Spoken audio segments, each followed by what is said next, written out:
మాకు బయట నుంచి అసోసియేషన్ ఆఫ్ పవర్ పీపుల్ అనే ఒక సంస్థ నుంచి ప్లాంటేషన్ కోసం ప్లాన్ కోసం ఎక్స్ప్లెయిన్ చేయడానికని ఒక సార్ వచ్చారు. ఆ సార్ వచ్చి మాకు కొన్ని సీడ్స్ ఇచ్చి అవి ఏ సీడ్స్ అవి ఏ మొక్కలోని చెప్పడం జరిగింది. వాటితో పాటు విత్తనాలు అనేవి మామూలుగా తినేసి బయట పడేస్తుంటారు.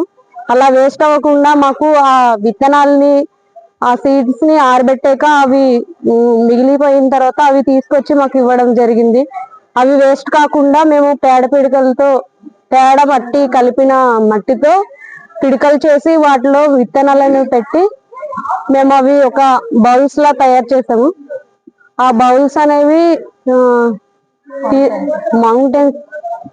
మౌంటైన్స్ దగ్గర వేస్తే మొక్కలు అనేవి చెట్లు